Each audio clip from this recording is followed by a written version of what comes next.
आदिमानव आपले पोट भरण्यासाठी जंगलात कंदमुळांवर अवलंबून असायचा. नंतर हळूहळू त्याला खाद्य मिळू लागल्याने कंदमुळांचा वापर कमी होऊ लागला.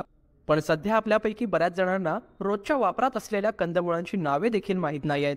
त्यामुळे कोल्हापुरात कंदमुळांचा उत्सव भरवण्यात आला आहे. कोल्हापुरातील निसर्ग अंकुर या संस्थेच्या मार्गदर्शनाखाली कोल्हापुरातील वी केअर आणि NGO कॅम्पॅशन 24 या संस्थेच्या आयोजनातून कंदमुळांचा उत्सव हे महाराष्ट्रातील पहिलेच वेगवेगळ्या प्रजातींच्या रानकंदमुळांचे प्रदर्शन भरवण्यात आले आहे. विविध संस्थांच्या सहकार्याने हे 2 दिवसीय प्रदर्शन 12 आणि 13 जानेवारी रोजी भरवण्यात आले आहे. अलीकडच्या काळामध्ये आपल्याला कंदमुळांचा विसर पडलेला आहे. म्हणजे कंदमुळं ही आपण आपल्या आहारामध्ये उपयोग करू शकतो याची फारशी जाणीव आपल्या महाराष्ट्रामध्ये तरी नाही.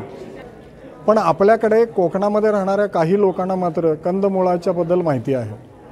पण कर्नाटकमध्ये मी पाहिलं, गोव्यामध्ये पाहिलं, तिथं आत्ता जे आम्ही जसा कंदमुळाचा महोत्सव आता साजरा करतो आहे तसे गेले अनेक 18 वर्ष ते लोक साजरा करतात. तर तिथं आम्ही लोकांनी व्हिजिट दिली आणि त्याच्यामधून ही आम्हाला संकल्पना सुचली आणि अशा प्रकारचा कंद महोत्सव, कंदमुळांचा उत्सव किंवा प्रदर्शन आपण सुद्धा करू शकतो याची खात्री पटल्यानंतर आम्ही हा महोत्सव विविध संस्थांच्या माध्यमामधून आता इथं मांडण्याचा प्रयत्न केलेला आहे.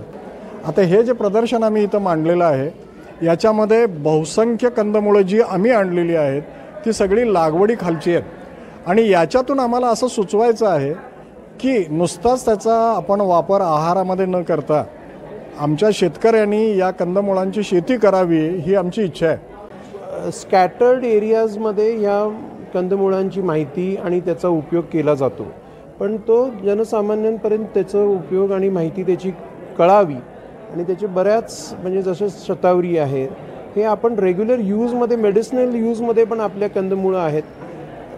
बाजूळकर सरांनी सांगितलं जसं शाबू आहे, हे आपण रेग्युलर यूज करतो त्याचे बाय प्रोडक्ट्स, पण ॲक्च्युली ते कंद हे आपल्याला माहीत नाही आहे. आणि असे बरेच जवळजवळ 66पेक्षा जास्त कंदमुळांचं आपण इथे एक्झिबिशन केलेलं आहे.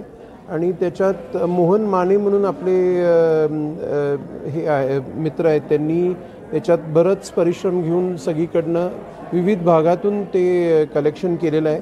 तर जास्तीत जास्त लोकांनी याचा फायदा घ्यावा, लोकांनी याला व्हिजिट करावं आणि हे औषधी आणि अत्यंत गुणकारी असे जे कंद आहेत याचा त्यांच्या आहारामध्ये, कल्टिवेशनमध्ये, म्हणजे आपलं वेस्टर्न महाराष्ट्र जे आहे कोल्हापूर बेल्ट तो अत्यंत सुपीक असा बेल्ट आहे आणि इथे त्याचं कल्टिवेशन करून जास्तीत जास्त त्याचं युसेजमध्ये, कन्झम्पशनमध्ये, डाएटमध्ये हे यावं या दृष्टीने आपण याचं आयोजन केलेलं आहे. आम्ही सर्वजण राजाराम कॉलेजवरून आलेलो आहोत. आजचं कंदमूळ हे प्रदर्शन बघून खूप चांगलं वाटलं. नवीन वेगळे प्रजातीचे कंदमुळं आम्ही पहिल्यांदाच बघितलीत. आम्हाला फक्त काहीच कंदमुळांबद्दल आणि काही स्पेसिफिक झाडांबद्दल माहिती होती आणि बऱ्याच गोष्टींबद्दल इथं आल्यावर कळालं. आम्हाला नवीन इन्फॉर्मेशन भेटली त्यामुळे चांगलं वाटलं. साईप्रसाद महेंद्रकर, न्यूज 18 लोकमत, कोल्हापूर.